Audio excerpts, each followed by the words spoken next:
emerge from it the way you guys have? You know, it was a challenge, man. It was a challenge, and we've known it's been a challenge for quite a while.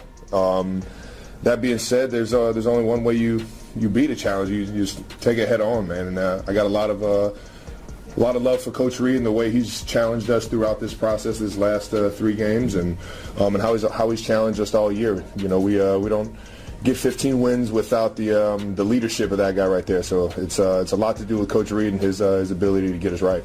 Did you look over to Coach Reed before the celebration on the touchdown? No. I knew the score, and I knew that my guy Harrison had my back on the field goal. So it's just it's showing Tony some love, and just a big tribute to who he's been in this, not only this organization, but who he's been for football. And we know how iconic it was that he would dunk the ball over the goalpost all the time. And I gave my best effort. I don't know if I did it quite like him, but Travis, I gave it a run.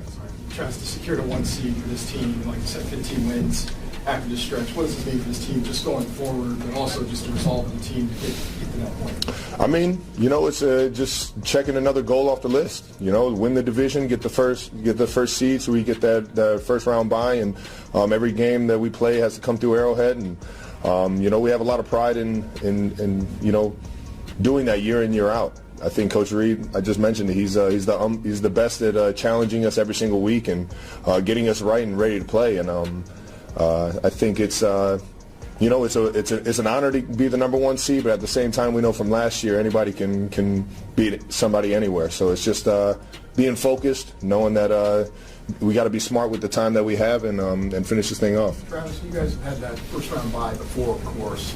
You ever felt like you needed it quite like you need it this year? Not really. I mean, every year is different. Every year is unique. I kind of just take it week by week, you know, as it comes. And obviously, we set those goals early in the season to get that number 1 seed and have everybody come to Arrowhead. But yeah, I really don't think this year is any different in terms of needing it. You feel like the passing game is turning a corner here, so to speak? Yeah, I think right now the entire team is playing, you know, lights out. I think we're playing very complimentary football. We're getting turnovers. You know, Pat's playing his tail off. Guys like Xavier are really coming into view here, and showing everything that he has. You can see him get more and more comfortable every single week, and obviously, you know, every time Hollywood catches the ball, it's just, you know, a burst of energy because we've missed that guy a lot. What is it like? What's the difference having Hollywood back on for the entire offense? Man, I was watching him in practice when he first got back. I was like, "That's it. That's the guy. we missed that guy." You know, and it's just been fun having him. His energy's up. You know, he's a guy that fuels you throughout the week, and he's a swag champ, man. He's one of those guys that just you could feel his presence when you're out there on the field with him. Travis, you know more when it comes to guys like Mike Caliendo and Joe Tooney, but what have their contributions in the last? During the stretch, obviously, these 3 games in the last 11 days, what has that done for the offense, and what's it like watching them work in tandem in a way that probably wasn't expected this season? Yeah, Joe Tooney is one of the best offensive linemen in the league. And Cali came in when he moved to tackle and has just filled his role perfectly and beautifully. And it's just it's awesome to see this team grow throughout the year, and that's exactly what we've done. A lot of love needs to be given to Coach Andy Heck.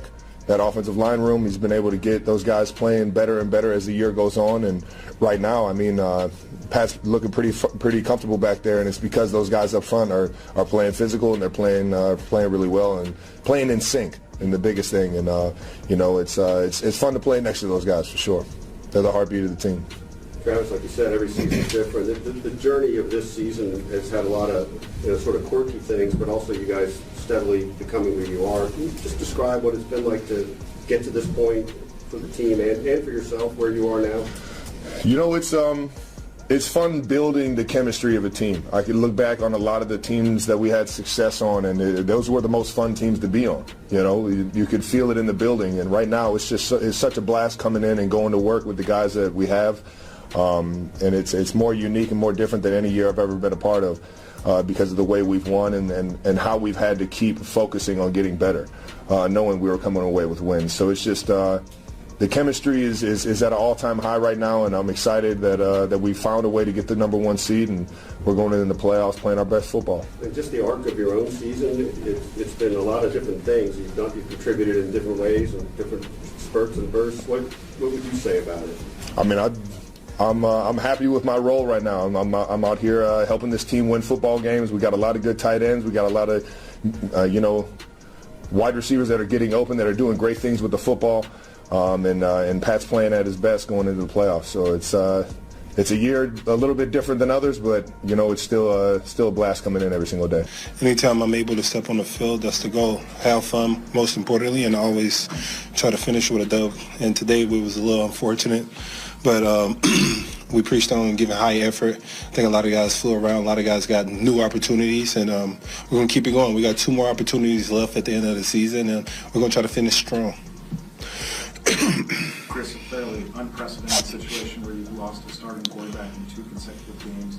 On the sideline, did you feel any extra pressure of the defense when you found out?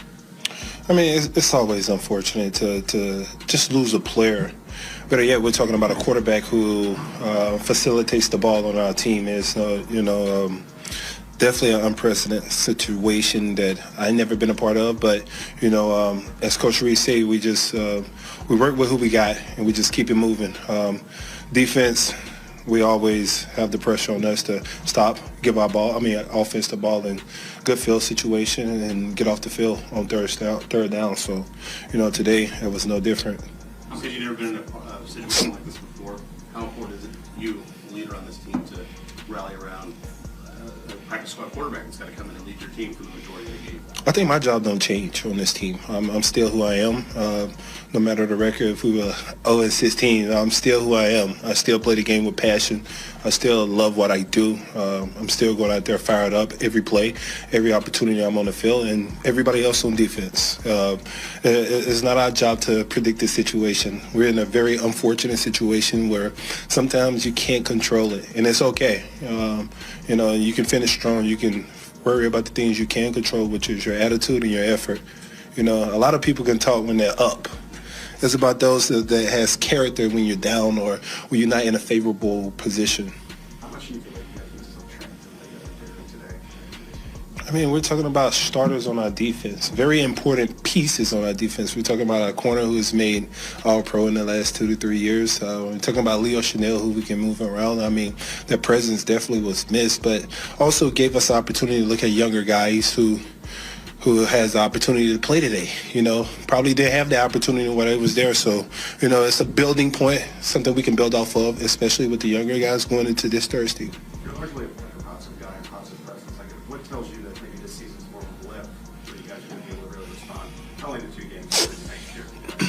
Well, we look at it. This team is a makeup of last year's team. And last year's team went, 14-2, 15-2, something like that.